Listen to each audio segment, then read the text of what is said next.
Les djinns, le monde invisible et ses habitants. Le Coran mentionne un autre type de création, les djinns. Les djinns sont des êtres faits de feu sans fumée. Ils sont invisibles aux humains. Comme les humains, les djinns ont le libre arbitre. Ils peuvent choisir d'obéir ou de désobéir à Dieu. Certains djinns sont justes. Ils croient en Dieu et suivent ses conseils. D'autres sont mauvais et suivent Satan. Ces djinns maléfiques peuvent causer du tort et du malheur. Le Coran met en garde contre le fait de demander de l'aide aux djinns. Il est dangereux d'interagir avec le monde invisible sans connaissance et sans protection. Section 6. Le mauvais œil. L'envie et ses conséquences. Le Coran mentionne également le concept du mauvais œil. Le mauvais œil est un regard néfaste. Il provient de l'envie et du ressentiment. Il peut causer la maladie, le malheur et même la mort. Le mauvais œil nous rappelle que nos pensées et nos émotions ont du pouvoir. L'envie et la jalousie peuvent avoir des conséquences négatives. Il est important de cultiver des pensées et des intentions positives. Le Coran nous enseigne à chercher refuge en Dieu contre le mauvais œil. Nous pouvons nous protéger en récitant des prières et des versets spécifiques. Section 7. La magie, la connaissance interdite et ses dangers. La magie est une autre pratique dangereuse condamnée par le Coran. Elle consiste à rechercher le pouvoir par des moyens surnaturels. Cela implique souvent d'invoquer des djinns ou d'autres esprits maléfiques. Le Coran met en garde contre la magie. C'est une forme de shirk, ce qui signifie associer des partenaires à Dieu. La magie peut mener à des dommages spirituels et à la corruption. Dieu est la seule source de véritable pouvoir et de protection. Nous devons compter sur lui, et non sur la magie ou la sorcellerie. Section 8. Chercher refuge, la protection divine contre le mal. Le Coran fournit des conseils sur la façon de chercher refuge contre le mal. Il nous enseigne des prières et des versets spécifiques à réciter. Ces prières invoquent la protection de Dieu. L'une des prières de protection les plus connues est la sourate Al-Falaq. Elle cherche refuge en Dieu contre le mal de ce qu'il a créé. Une autre prière puissante est la sourate An-Nas. Elle cherche refuge en Dieu contre le mal du tentateur, Satan. En récitant ces prières et en cherchant refuge en Dieu, nous pouvons trouver une protection contre les mauvaises influences. Section 9. Conclusion. La lutte perpétuelle entre le bien et le mal. Le Coran présente un message clair. Il y a une lutte constante entre le bien et le mal. Satan et ses partisans essaient constamment d'égarer les gens. Mais Dieu est tout-puissant et miséricordieux. Nous avons le libre arbitre de choisir notre voie. Nous pouvons choisir de suivre les conseils de Dieu ou de succomber aux tentations de Satan. Le choix nous appartient. En nous souvenant de Dieu, en recherchant ses conseils et en cherchant refuge en lui, nous pouvons surmonter les défis de ce monde et du prochain.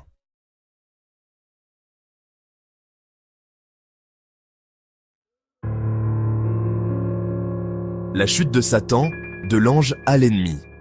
Le Coran raconte l'histoire de Satan, un être puissant qui était autrefois un ange. Les anges occupent un statut élevé dans l'islam. Ce sont des messagers de Dieu. Satan, cependant, a désobéi à Dieu. Il a refusé de se prosterner devant Adam. Cet acte de défiance a eu de graves conséquences. Dieu a chassé Satan du paradis. Satan, autrefois un ange vénéré, est devenu un ange déchu. Il est connu sous le nom d'Iblis en arabe. Iblis est rempli de colère et de ressentiment envers l'humanité. Il jure d'égarer les gens. Le Coran décrit Satan comme l'ennemi juré de l'humanité. Coran 7, 11. La chute de Satan sert d'avertissement. Elle nous rappelle que même les êtres les plus puissants peuvent tomber en disgrâce. Elle souligne la gravité de la désobéissance à Dieu. La rébellion de Satan. Une épreuve du libre arbitre. Pourquoi Satan a-t-il refusé de se prosterner devant Adam? Le Coran nous éclaire. Dieu a ordonné à tous les anges de se prosterner devant Adam. C'était une épreuve de leur obéissance. Satan, cependant, se considérait comme supérieur à Adam. Il a soutenu qu'il avait été créé à partir du feu, tandis qu'Adam avait été créé à partir d'argile. L'orgueil de Satan l'a aveuglé. Il n'a pas su voir la sagesse dans le commandement de Dieu. Son refus était un acte de défiance. C'était un rejet de la volonté de Dieu. Cet acte de rébellion a eu des conséquences éternelles. La chute de Satan souligne l'importance du libre arbitre. Dieu donne à tous les êtres la liberté de choisir. Nous pouvons choisir de lui obéir ou de lui désobéir. Nos choix ont des conséquences. Le tentateur insidieux, les tactiques de Satan. L'objectif principal de Satan est d'égarer les gens du chemin de Dieu. Il murmure des tentations dans nos cœurs. Il essaie de nous tromper avec de fausses promesses. Satan veut que nous oublions Dieu et que nous suivions nos désirs. Le Coran décrit les tactiques de Satan. Il utilise la tromperie et la ruse. Il promet le pouvoir, la richesse et le plaisir. Mais ces promesses sont vides. Elles mènent à la souffrance et au désespoir. Les murmures de Satan peuvent être subtils. Il peut déguiser ses tentations en bonnes idées. Nous devons être vigilants face aux murmures de Satan. Nous devons chercher refuge dans les conseils de Dieu. En nous souvenant de Dieu, nous pouvons résister aux tentations de Satan. Pouvoir limité. L'influence de Satan sur les croyants. Malgré sa ruse, le pouvoir de Satan est limité. Il ne peut forcer personne à faire quoi que ce soit. Il ne peut que murmurer des tentations. Le choix de suivre ces tentations est le nôtre. Les croyants ont une arme puissante contre Satan, la foi. Ceux qui ont foi en Dieu sont protégés de l'influence de Satan. Dieu guide et protège ceux qui cherchent son aide. Le Coran rassure les croyants. Certes, il n'a aucun pouvoir sur mes serviteurs. Seul ton Seigneur suffit comme protecteur. Coran 17:65. Section 5. Dans la théologie islamique, Satan, connu sous le nom d'Iblis, occupe une position unique. Il n'est pas un Dieu au sens propre, car l'islam défend strictement la croyance en un seul Dieu, Allah. Cependant, Satan se voit accorder une domination temporaire sur ceux qui choisissent de suivre son chemin trompeur. Cette domination n'est pas un signe de puissance égale à celle de Dieu, mais plutôt une épreuve pour l'humanité. Ce concept de Satan comme Dieu temporaire souligne l'importance du libre arbitre. Il met en lumière la lutte constante entre le bien et le mal, une lutte inhérente à l'expérience humaine. L'influence de Satan est limitée à ceux qui succombent volontairement à la tentation, s'écartant du chemin de la justice. Ce règne temporaire a cependant une date d'expiration, le jour du jugement. Ce jour-là, la balance de la justice sera équilibrée. Le règne de Satan prendra fin, et il sera jeté dans les profondeurs de l'enfer, un témoignage du triomphe ultime du bien sur le mal. Cet essai explore la perspective islamique sur Satan, en examinant son rôle de tentateur, son autorité limitée et les raisons de sa domination temporaire. Nous examinerons également la nature des djinns et leur lien avec Satan, en éclairant leur rôle dans le grand schéma de la création. Le terme califat, souvent traduit par vicaire ou représentant, joue un rôle central dans la compréhension de la position de Satan. Dans le chapitre 2, verset 30 du Coran, Dieu déclare son intention de nommer un califat sur terre. Ce verset a suscité beaucoup de débats, certains érudits interprétant le califat comme Adam et d'autres comme Satan. Ceux qui l'interprètent comme Satan soutiennent que ce verset fait allusion à sa domination temporaire sur ceux qui rejettent Dieu. Cette interprétation souligne la responsabilité qui accompagne le libre arbitre et les conséquences du choix de la désobéissance plutôt que de la direction divine. Les anges, en entendant la déclaration de Dieu, expriment leur inquiétude.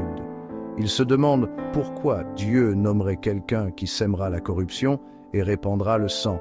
La réponse de Dieu, « Je sais ce que vous ne savez pas », souligne sa sagesse et sa prescience infinie.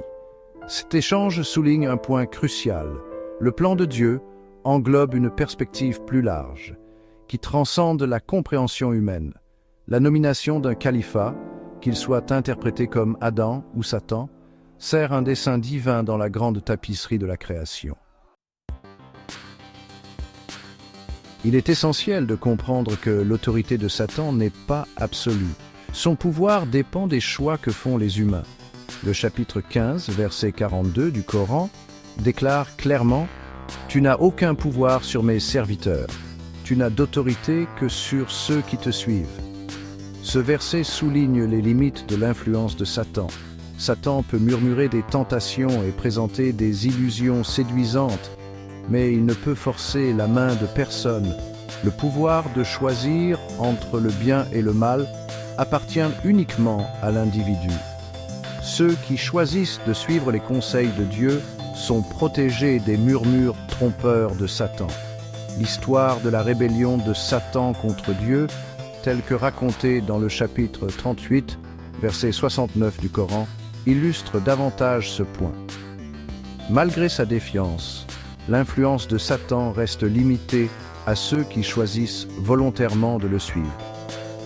Le chapitre 16, verset 100 du Coran réitère ceci: « Son autorité ne s'exerce que sur ceux qui le prennent pour maître et ceux qui associent d'autres à Allah. » Ces versets soulignent un principe islamique fondamental: le libre arbitre est un don et une responsabilité.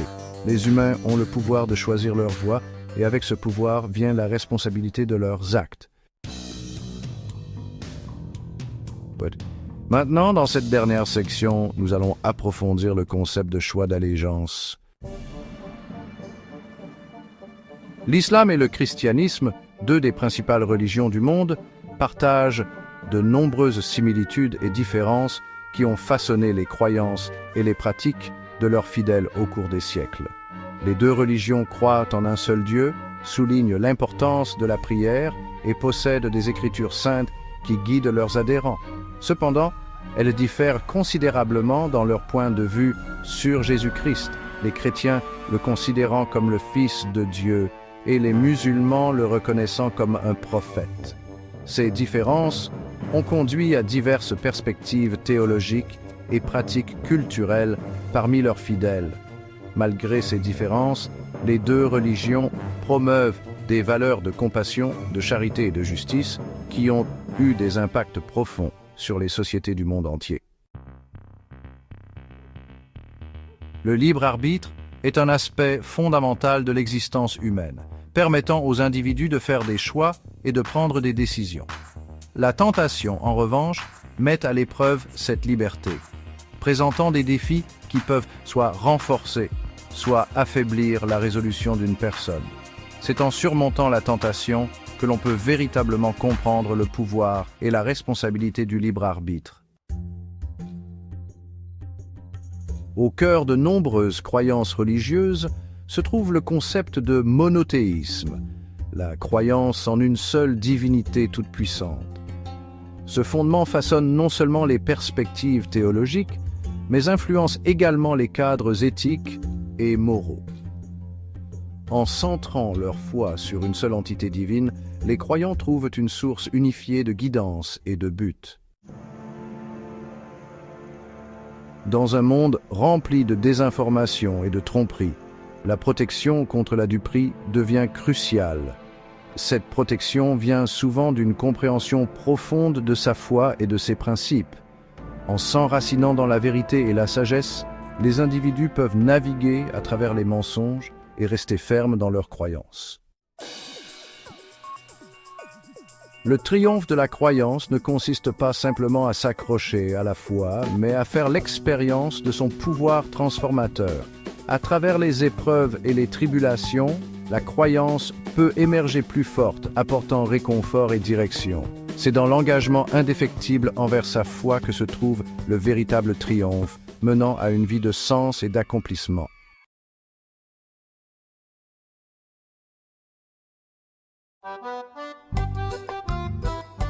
Dans la quête d'une vie juste, comprendre nos adversaires est primordial. Le Coran, dans sa sagesse divine, met en lumière l'un de ses adversaires, Satan, ou comme on l'appelle en arabe, Iblis. Connaître notre ennemi nous permet de mieux reconnaître ses tactiques et de nous protéger de son influence. Cet essai explore la représentation coranique de Satan en examinant son origine, sa nature, ses méthodes et finalement ses limites. Comprendre Satan ne signifie pas vivre dans la peur, mais s'armer de connaissances. Cette connaissance nous permet de résister à ses murmures et de rester fermes sur le droit chemin. En tant que croyants, nous devons être conscients des stratégies de l'ennemi pour éviter de tomber dans ses pièges. En étudiant le Coran et en réfléchissant à ses enseignements, nous acquérons de précieuses informations sur la nature du mal et l'importance de chercher refuge en Allah. Grâce à cette compréhension, nous pouvons naviguer dans les défis de la vie avec plus de clarté et de détermination. Notre voyage en tant que croyants est une lutte constante contre la tentation et les murmures qui cherchent à nous égarer. Reconnaître l'influence de Satan est le premier pas vers la construction d'une défense solide contre lui. Avant d'explorer les tactiques trompeuses de Satan, nous devons d'abord comprendre son origine. Le Coran nous dit qu'Iblis n'a pas été créé intrinsèquement mauvais. C'était un djinn qui, par sa dévotion et sa piété, s'est élevé à une position d'honneur parmi les anges. Cependant, sa chute est survenue avec la création d'Adam. Quand Allah a ordonné aux anges de se prosterner devant Adam, Iblis a refusé.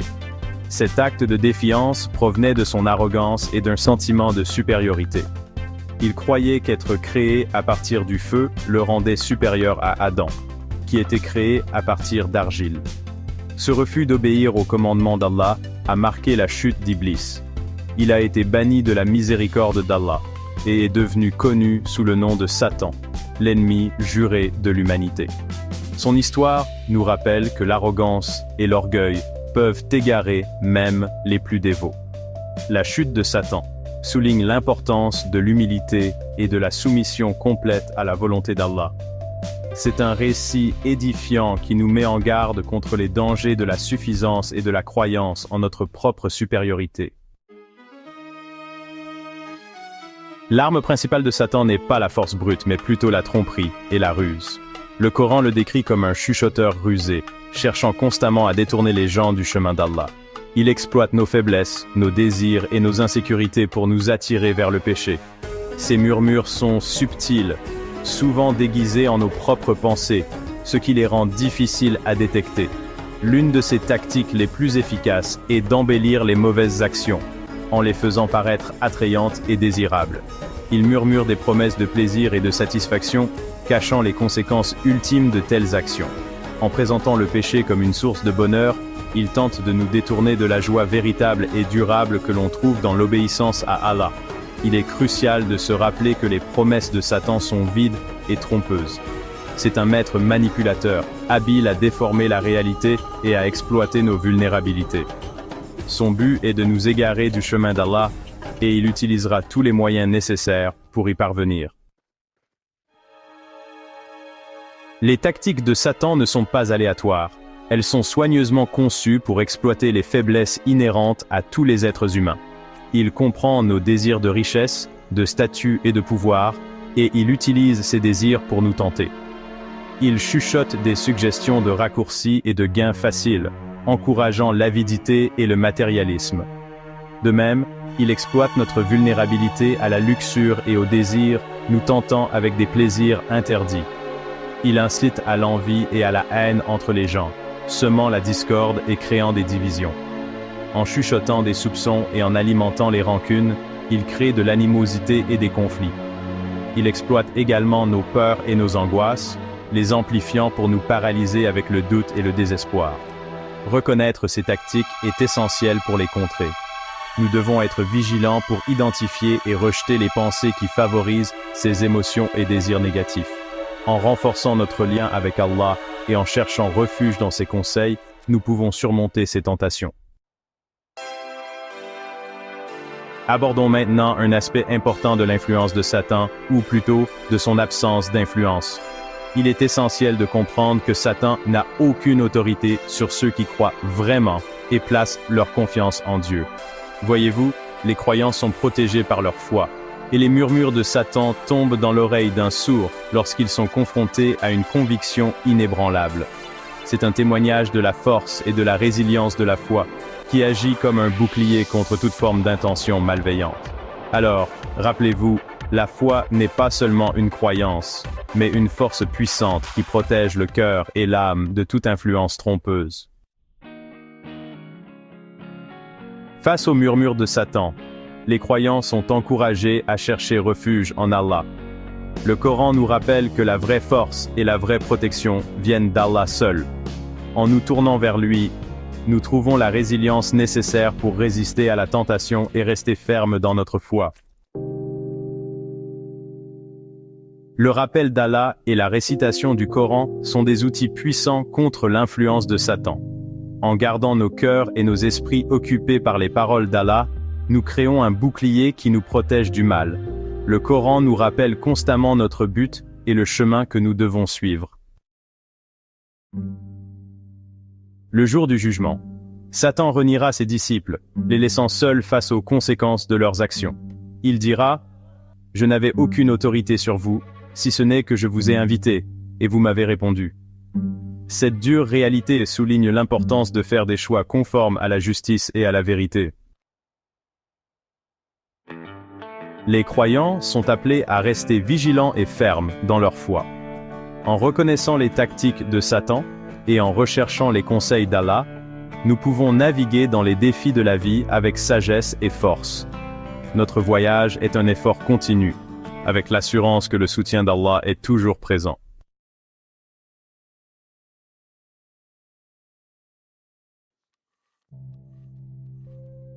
Le Coran, le livre sacré de l'islam, parle d'une force puissante qui cherche à égarer l'humanité, Satan.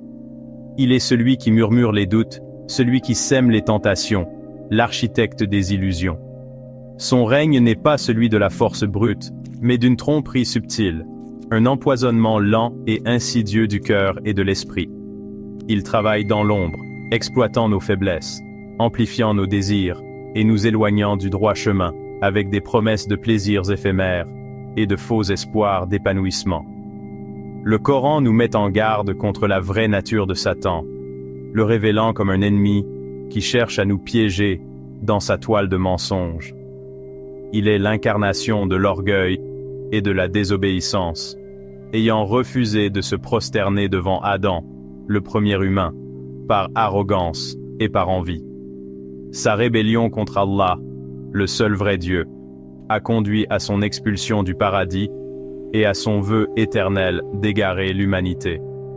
L'influence de Satan est omniprésente, s'infiltrant dans nos pensées, nos relations et notre compréhension du monde. Il murmure des doutes dans les moments de faiblesse, attise les flammes de la colère et du ressentiment, et nous tente avec l'attrait du matérialisme et du pouvoir terrestre. Son but est de nous distraire de notre véritable objectif, adorer Allah seul et vivre une vie de droiture et de soumission à sa volonté. Depuis le tout début, l'humanité a été confrontée à un choix fondamental: suivre le chemin d'Allah ou succomber aux murmures de Satan. Ce choix n'est pas une simple abstraction philosophique, mais une présence constante dans notre vie quotidienne. Chaque décision que nous prenons, chaque action que nous posons, chaque pensée que nous entretenons, reflète notre allégeance dans cette lutte cosmique entre la vérité et le mensonge, la guidance et la tromperie. Allah, dans son infinie miséricorde, ne nous a pas laissés sans guide.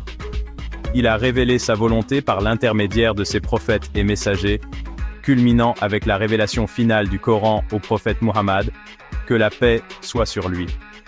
Le Coran sert de boussole, de carte et de source d'illumination, nous guidant à travers les ténèbres de l'ignorance et les pièges de la tentation. Cependant, le choix nous appartient en fin de compte. Allah nous a dotés du libre arbitre, la capacité de choisir entre le bien et le mal, de résister à la tentation ou d'y succomber. Ce don du libre arbitre est un témoignage de l'amour et de la justice d'Allah, car il nous permet de gagner son plaisir par nos choix conscients et nos actions. Le Coran souligne que nous sommes responsables des choix que nous faisons et que nous en serons tenus responsables le jour du jugement.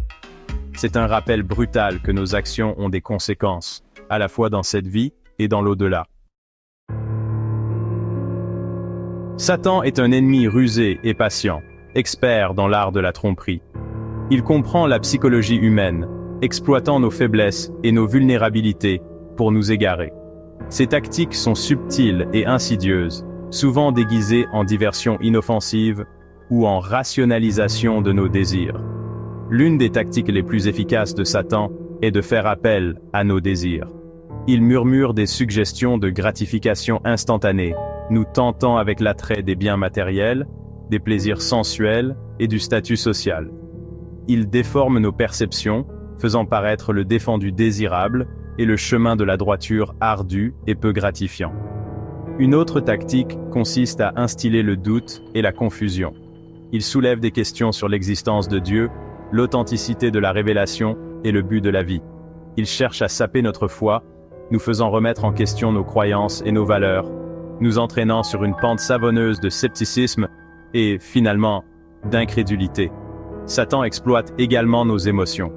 Il peut amplifier les sentiments de colère, de ressentiment et de jalousie, les transformant en forces destructrices qui empoisonnent nos cœurs et nos relations. Il peut aussi exploiter nos peurs et nos insécurités, nous faisant douter de nos capacités et nous conduisant au désespoir. Le désir, en soi, n'est pas intrinsèquement mauvais.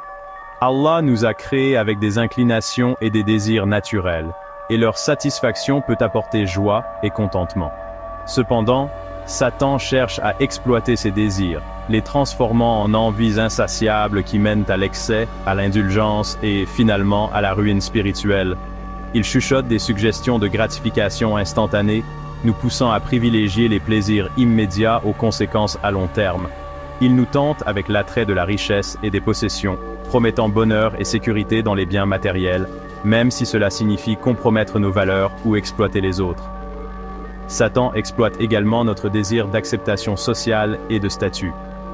Il peut nous faire aspirer à l'approbation des autres, nous conduisant à nous conformer aux pressions sociétales, même si elles contredisent nos valeurs, ou à rechercher la validation par des démonstrations ostentatoires de richesse ou de réussite. Le Coran nous met en garde contre les dangers du désir incontrôlé, nous rappelant que le véritable épanouissement ne réside pas dans la poursuite des plaisirs terrestres, mais dans la recherche du plaisir d'Allah. Satan est le maître des fausses promesses. Il offre des visions séduisantes de bonheur, d'épanouissement et de pouvoir, mais ces offres sont finalement creuses et trompeuses. Ceux qui succombent à ces tentations découvrent rapidement que le chemin qu'il propose ne mène qu'au vide, au regret et à la faillite spirituelle. Il promet richesse et abondance, mais apporte avidité et insatisfaction. Il promet pouvoir et influence, mais livre tyrannie et corruption. Il promet liberté et libération, mais asservit au désir et aux chaînes du péché. Le Coran expose la vacuité des promesses de Satan, nous rappelant que la vraie richesse réside dans le contentement et la gratitude, le vrai pouvoir dans la droiture et la justice, et la vraie liberté dans la soumission à la volonté d'Allah. Ceux qui courent après les plaisirs éphémères de ce monde se retrouveront les mains vides le jour du jugement. Leur quête de gain matériel aura été vaine, et ils feront face aux conséquences éternelles de leur choix. Les murmures de Satan peuvent sembler inoffensifs au premier abord, de simples suggestions ou des pensées fugaces. Cependant, s'ils ne sont pas maîtrisés, ils peuvent prendre racine dans nos cœurs, se transformer en doute, en désir et, finalement, en action destructrice. Comme une petite graine qui se transforme en un arbre puissant, les murmures de Satan peuvent avoir un impact profond sur nos vies si nous leur permettons de prendre racine. Il peut commencer par murmurer des doutes sur notre foi, remettant en question l'existence de Dieu ou l'authenticité de la révélation. Il peut ensuite nous tenter avec des transgressions apparemment mineures, les rationalisant comme des plaisirs inoffensifs ou des crimes sans victime. Graduellement, il abaisse nos inhibitions, nous rendant plus sensibles à son influence et plus susceptibles de commettre des péchés plus graves. Le Coran souligne l'importance de protéger nos pensées et de chercher refuge auprès d'Allah contre les murmures de Satan. Il nous encourage à accomplir de bonnes actions, car les actes d'adoration et de bienveillance peuvent purifier le cœur et renforcer notre détermination face à la tentation. Alors que Satan cherche à nous égarer, Allah, dans son infinie miséricorde, nous a fourni les conseils et le soutien dont nous avons besoin pour naviguer dans les défis de la vie et résister aux murmures du trompeur. Il a révélé sa volonté par l'intermédiaire de ses prophètes et messagers, culminant avec la révélation finale du Coran. Le Coran sert de phare, éclairant le chemin de la droiture et fournissant des conseils clairs sur tous les aspects de la vie. Il nous enseigne la nature d'Allah, ses attributs et ses attentes envers nous, il décrit les principes de la foi, du culte et de la moralité, fournissant un cadre pour vivre une vie pleine de sens et de but. Le Coran nous fournit également des exemples tirés de la vie des prophètes et des messagers qui ont affronté leurs propres épreuves et tribulations tout en restant fermes dans leur foi et leur obéissance à Allah. Leurs histoires servent de source d'inspiration et de guide, nous rappelant que nous aussi pouvons surmonter les défis auxquels nous sommes confrontés et atteindre le succès spirituel. Reconnaissant la présence constante de l'influence de Satan, le Coran souligne l'importance de chercher refuge auprès d'Allah contre ses murmures et ses tentations. Il nous rappelle que nous ne sommes pas seuls dans cette lutte et qu'Allah est toujours là pour guider et protéger ceux qui se tournent vers lui sincèrement. Chercher refuge auprès d'Allah n'est pas un acte passif, mais une quête active de sa protection et de ses conseils. Cela implique de se tourner vers lui dans la prière, de rechercher son pardon et de s'efforcer de vivre conformément à sa volonté. Cela signifie reconnaître nos faiblesses, admettre notre dépendance à son égard et placer notre confiance en son infinie miséricorde et sagesse. Le Coran nous fournit des invocations spécifiques pour chercher refuge auprès d'Allah contre Satan, tels que les versets de la sourate An-Nas et de la sourate Al-Falaq. Ces versets servent de rappel du pouvoir et de la protection d'Allah, apportant réconfort et apaisement dans les moments de tentation ou de détresse. La bataille entre le bien et le mal, entre le chemin d'Allah et les murmures de Satan, est une lutte constante qui continuera jusqu'à la fin des temps. Cependant, le Coran nous assure que la victoire ultime appartient à Allah, et que ceux qui restent fermes dans leur foi et leur obéissance à lui seront récompensés par la béatitude éternelle au paradis.